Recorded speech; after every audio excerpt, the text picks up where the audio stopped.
ቅዱስ ፓትርያርኩ ያስተላለፉት መልእክት ቤተክርስቲያኒቱን መደፋፈር መጥተዋል። በስተመጨረሻም እውነቱን ተናግረዋል። የመደፋፈር ሁሉ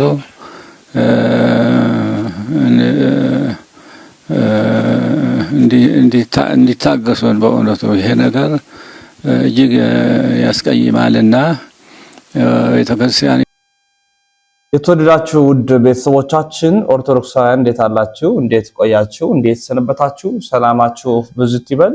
እንግዲህ ይህ ያሮስ ነው። ሁላችንም እንደምናውቀው ኦርቶዶክሳዊ መረጃዎችን የምናቀርብበት ቻናላችን ነው። በቀጥታ ወደ ቪዲዮ መረጃ ማስረጃዎቻችን የምናመራ ነው የሚሆነው። ሰላም ጤና ይስጥልን። እንዴት አላችሁ? ታላቅ የሆነ የምስራች ሐዋሳና በሐዋሳ ዙሪያ ሌላም ቦታ ያላችሁ ለእናንተ እንሆም ሰርጋችሁን ቤት ለማድረግ አሰባችሁ። ምናልባት ሰርግ ሲመጣ ብዙ ጭንቀቶች ይመጣሉ። የምግቡ ጉዳይ አሳሳቢ ነው። ስለ አዳራሹ ጭንቀቱ የሚያቆም አይደለም። የምግቡ ጉዳይ ብቻ ሳይሆን የዲኮሩ ጉዳይ፣ የካሜራ ሁኔታ ከሽምግልና ጀምሮ እስከ መልስ ያለውን እንዴት አደርጋለሁ? መኪናውንስ ምን ሊሆን ይችላል? እኛ አሰናርተን እናቀርብላችኋለን። ምክንያቱም ያሮስ ኢቨንቶች ነን። የተወዳችሁ ውድ ኦርቶዶክሳውያን ዛሬ ስለ ብፁዕ ቅዱስ አባታችን አቡነ ማትያስ ፓትርያርክ ሁለት መረጃዎችን ለማቅረብ እወዳለሁኝ።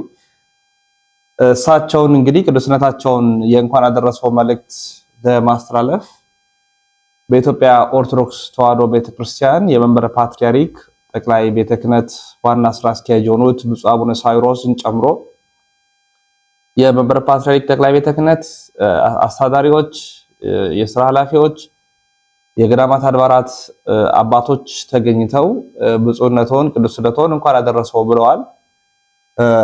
በዚህ ሰዓት እንግዲህ ቅዱስነታቸው ደግሞ ያስተላልፉት መልእክት አለ። በጣም ጥብቅ የተባለ ሁኔታውን የሚያስረዳ ያለንበትን ነገር የሚያስረግጥ እንግዲህ ከቅዱስ ፓትርያርኩ በላይ የዚችን ቤተክርስቲያን ሕልውና ጠንቅቆ የሚያውቅ ያለ አይመስልንም። ምክንያቱም ብፁዕ ቅዱስ አባታችን 2005 ዓ.ም የኢትዮጵያ ኦርቶዶክስ ተዋሕዶ ቤተክርስቲያን ፓትርያርክ ሆነው ተመርጠዋል። ከ2005 እስካሁን ድረስ እንግዲህ ከ13-14 ዓመት በላይ የኢትዮጵያ ኦርቶዶክስ ተዋሕዶ ቤተክርስቲያን ፓትርያርክ ሆነው እየመሩ የሚገኙ አባታችን ናቸው። ታዲያ ቅዱስነታቸው በዚህ ሁሉ መከራ ውስጥ፣ በዚህ ሁሉ ጊዜ ውስጥ፣ በዚህ ሁሉ ፈተና ውስጥ ነው ፕትርክናቸውን አስጠብቀው የመሩ የሚገኙት። ጦርነቱ ከ2019 ጀምሮ እስካሁን እንግዲህ ተከታታይ 8 ዓመት አላባራም። ሙሉ በሙሉ ሰሜኑ ላይ ትኩረት ያደረገ ጦርነት። ከዛ ባሻገር ኦሮሚያን ብንል የደቡብ ክፍሎች የተለያዩ ቦታዎች ላይ ይሄው ጦርነት አላባራም፣ አልቆመም። መታገቱ፣ እስራቱ፣ እንግልቱ፣ መከራው በየአቅጣጫው ነው ያለው። የቤተ ክርስቲያን ፈተና ደግሞ ባልተጠበቀ መልኩ በዘመናት ውስጥ ያላየ ነው።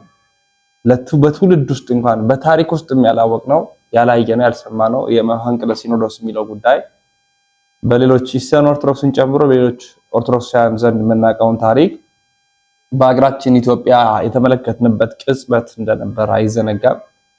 ይህንንም አስተናግዷል ቅዱስነታቸው። እድሜያቸው እንግዲህ ከ84 ወደ 85 አካባቢ ዓመት ነው የሚሆናቸው። በአመት 2-3 ጊዜ ወደ ውጭ ይሄዱ ይታከማሉ። ያው የጤና እክል ይገጥሟቸዋል። ፈተናው ከውስጥም ከውጭም እንደበረታ ነው። ፓትርያርኩን ከዛች መንበር እንዲወርዱ ለማድረግ የማይደረግ ጥረት የለም። ይሄን ሁሉ ተጫጭነው ይዘው ችለው ያሉ አባት ናቸው። እንደምናስታውሰው እንደውም ብፁዕ አቡነ ጴጥሮስ የቅዱስ ሲኖዶስ ዋና ጸሐፊ፣ ብፁዕ አቡነ አብርሃም የመንበረ ፓትርያርክ ጠቅላይ ቤተ ክህነት ዋና ስራ አስኪያጅ በነበሩበት ጊዜ ትንሽ የእረፍት ጊዜ አግኝተው እንደነበረና ሙሉ ጫናውን እነዚህ ሁለቱ ሊቃነ ጳጳሳት ይዘው እንደነበር ከእሳቸውም አንደበት መስማታችን አይዘነጋምና አሁን ያሉበትን ሁነት፣ አሁን ያሉበትን ነገር፣ አሁን ያሉበትን የደረሱበትን ነገር ያወቅነው ከንግግራቸው ነው። ቤተክርስቲያን እንደዚህ ዘመን ተደፍራ አታውቅም ብለዋል። ተደፍራለች፣ ተደፍረናል። ይህ ቅዱስ ፓትርያርኩ መልእክት ነው። ተጠቅተናል፣ መከራ ውስጥ ነን ያሉበት የራሳቸው የሆነ እንዲህ ብለው መናገር ያልፈለጉት ግን ደግሞ ጠቅለል አድርገው ያስተላለፉት አንድ እውነት ከንግግራቸው ልንረዳ እንችላለን። ያሉትን ቃል በቃል ላስቀምጣቸው። ቤተክርስቲያኒቱን መደፋፈር መጥተዋል። ይሄ መደፋፈር ሁሉ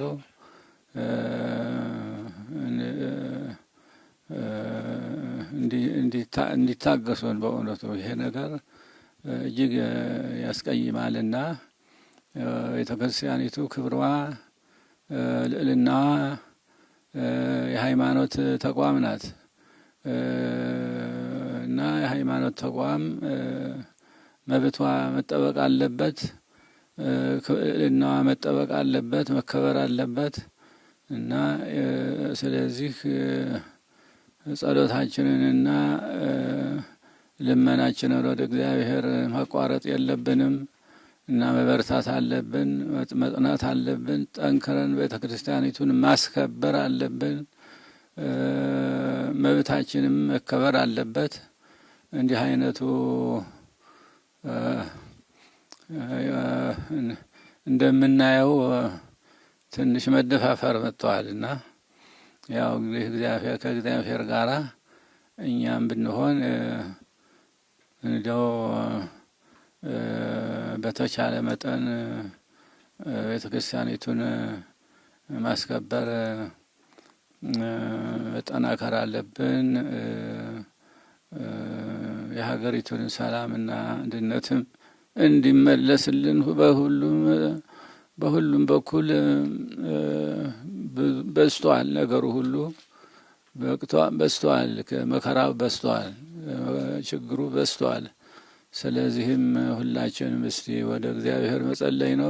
ከኛ ምን ይጠበቃል? እንግዲህ ያው ነው በጸሎትና በምህላ ሰላማችንን እንድናገኝ ማድረግ ነው የሚያስፈልገው።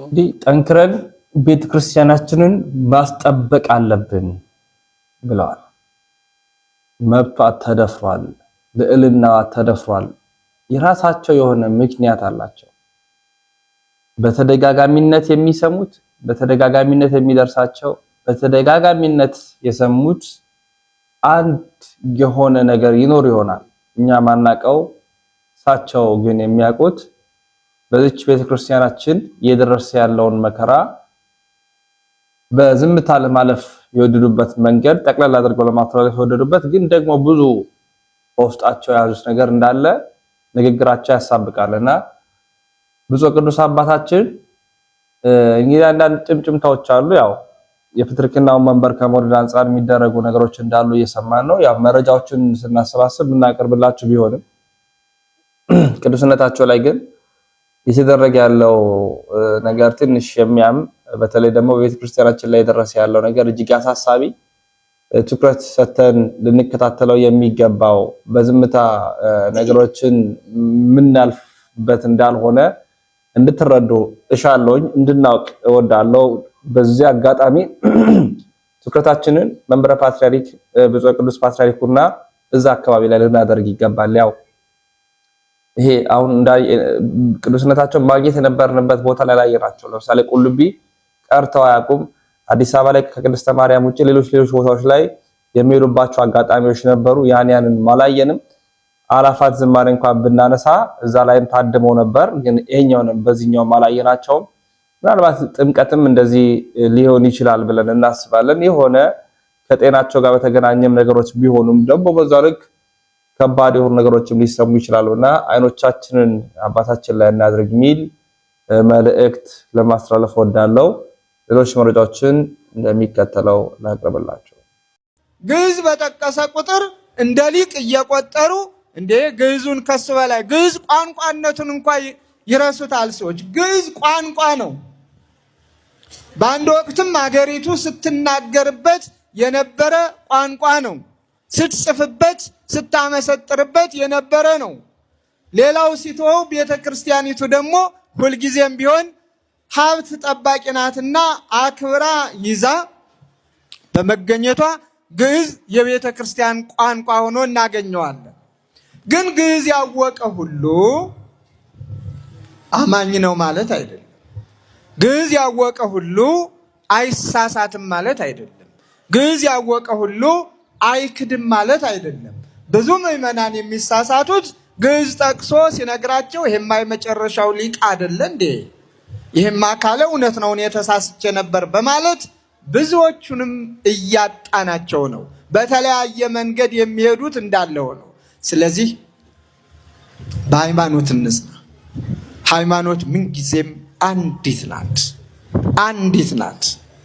አንድ ጊዜ ለቅዱሳን የተሰጠች በየዘመናቱ ከዘመኑ ጋር የማትለካ የማትሰፈር የማትቆጠር ዘመን ሰለጠነ ተብሎ እናሰልጥናት የማትባል ዘመን አደገ ተብሎ እናሳድጋት የማትባል አንድ ጊዜ የተሰጠችን እሷን መያዝ ነው። መቅሰፍት ምንጮቹ በጣም በየትኛውም ዘመን 3 ወይም 4 ናቸው። 4 ናቸው።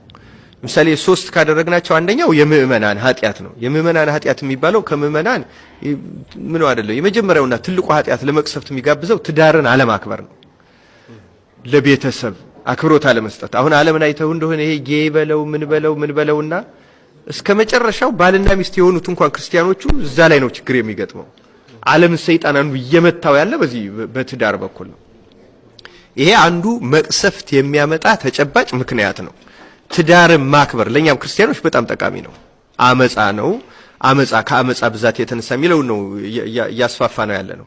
እና አሁን አመጻ ሰዎች ለባህሪያቸው በማይገባው እስከ ማግባት እስከ መጋባት ጾታ እስከ መቀየር ማአት ነገር እስከ ማድረግ ልጅ እስከ መጥላት ይሄ ዝሙቱን ፈልገው ሩካቤውን ፈልገው ጽንሱን መጥላት ማስወረድ ይሄን የመሰሉት በሙሉ ንጹህ ጋብቻን የመጥላት ውጤቶች ናቸው።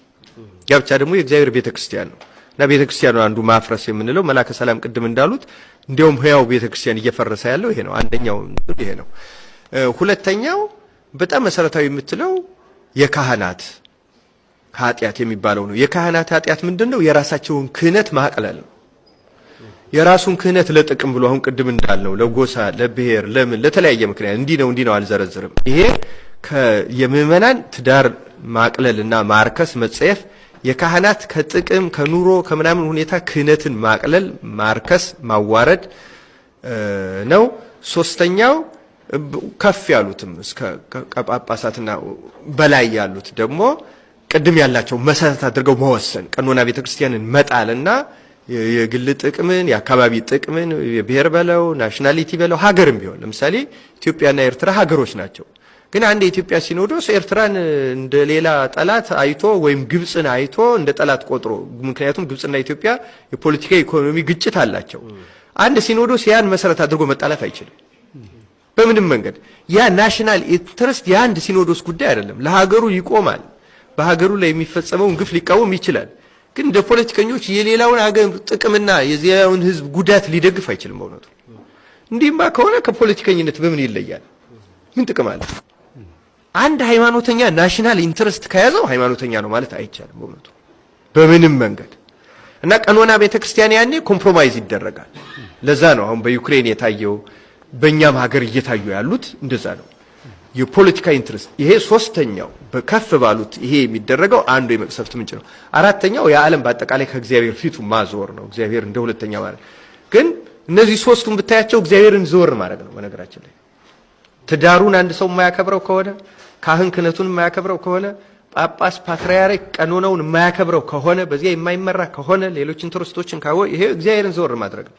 ሌላውም ደግሞ ጨልጦ ገርኝቶ ከእግዚአብሔር ይዞራል። እነዚህ አራቱ መሰረታዊ የመቅሰፍት ምንጮች ናቸው ፋንዳሜንታሎቹ። ሌላው ሁሉ ኢንዲቪጁዋል ኃጢያት ነው በነገራችን ላይ ሌላው ሁሉ እግዚአብሔር ይታገሳል። እነዚህ ግን በጣም መሰረታዊ የጥፋት ምንጮች እነዚህ አራቱ ናቸው። የምእመናን በትዳር ላይ ያላቸው አመጽ፣ የካህናት በክህነታቸው፣ የጳጳሳት በቀኖናቸው ጳጳሳት በሙሉ ያጠቃልላል ፓትርያርክን ጨምሮ። አራተኛ የትውልድ ከእግዚአብሔር እግዚአብሔርን እንደሌለ እግዚአብሔርን አለ ብሎ ማሰብ ራሱ እንደ ሞኝነት የኛ የተቆጠረበት ዘመን አይደለም። አሁን ኦርቶዶክስ ማለት እኮ ራሱ በዚህ ዘመን ስድብ ነው አይደለም? ቅድም ይሄ የማይንድ ዳይናሚዝምን ያነሳውት ለዛ ነው አእምሮ ዳይናሚክ ይሆናል። በቃ ሶፊስቲኬትድ በሆነ ኢንቫይሮንመንት ቴክኖሎጂ ኢንፍራስትራክቸር ሲኖር ምንም እግዚአብሔር የማያስፈልገው ነው የሚመስለው በነገራችን ላይ። እና እዛ ላይ ዲፔንድ ያደርጋል፣ በዛ ላይ ይመካል፣ ራሱን ይጥላል። እና ያ ሆነ ብሎ እግዚአብሔር የለም ብሎ ያልካደው ሰው ራሱ በህይወቱ ዲፔንድ የሚያደርገው ቁስና ኢንፍራስትራክቸር ላይ ስለሆነ እግዚአብሔርን ክዶታል። እነዚህ ምንመካባቸውን ሁሉ እንዲሰበሩ እንዲወድቁ የሚያደርጉ ናቸው። በማርዘሜ በጣም ይቅርታ። በእውነት እጅግ በጣም የቡና ነገር ያው ሰፊ ነው፣ ግን ከልማድ ጋር የተገናኘ ነው። አሁን አድማጮቻችን ተመልካቾቻችን ማወቅ ያለባቸው ቡና በቤተክርስቲያን ቦታ የለውም፣ ስፍራ የለውም። ከልማድ ጋር በተገናኘ ግን አንዳንድ ሰዎች ሊቀላቅሉት ይሞክራሉ እና ቡና መጠጣት አለመጠጣት ብንፈልግ እንጠጣለን፣ ባንፈልግ እንተዋለን። ቡና ስለጠጣን ብቻ በክርስትና ሕይወት የምናበላሸው ወይም የምናጠፋው ነገር የለም። ስላልጠጣንም ደግሞ የምንጨምረው ነገር የለም። የምንገለገልበት ነው። ሁሉም ነገር በምንጠቀምበት ጊዜ ችግሮች፣ ጉዳቶች ሊኖሩ ይችላሉ እና አጠቃቀማችን በተመለከተ ብዙ ነገሮች ስላሉ ነው። ቡና የጽዋው አንዱ አካል አይደለም። ኢትዮጵያውያን አሁን በባህላችን ልክ ምሳ ተበልቶ ቡና ደግሞ ይጠጣል አይደል? ወይም ደግሞ ቁርስ በልተው ቡና ደግሞ ይጠጣል። ድሮ ቡና ቁርስ ነበሩ አይደል? አሁን የለውም። ቡና አሁን ቁርስ የለውም። ቡና ዝም ብሎ ቡና ነው የሚጠጣው። እኔ እንደውም አስታውሳለሁ ቡና ድረስ ሲባል ለጎረቤት አንዳንድ የማይመጡ እናቶች አሉ፣ ይጠራሉ። አይ ስራ ይዣለሁ አልመጣም ሲባል ደግሞ ይላክላቸዋል። ታስታውሳለህ? የሲኒ ማስቀመጫው አለ። ከዛ የሲኒ ማስቀመጫው ላይ ቡናው ይቀመጥና እንዳደፋ ተጠንቀቅ ተብሎ እንጀራ ደግሞ ተቆርሶ ቡናው ላይ ይከደናል። እና እኔ ሲሄድ እያነቃነኩት ነበር የሚሄደው እንዲርስ ማለት ነው። ለምንድን ነው ሴትዮዋ ቡናውን ይቀበሉኝና እንጀራው ለኔ ነው የሚሰጡኝ። እና ስኳር አለው ቡናው። ኦኬ እያነቃነኩት ነው የሚሄደው። ራስ ይላል ወሽ አመጣ ይሉና ሲኒ ማስቀመጫው ላይ እንጀራውን አድርገው በልችም ብላ ይሉኛል። አብይ ሲጣፍጥና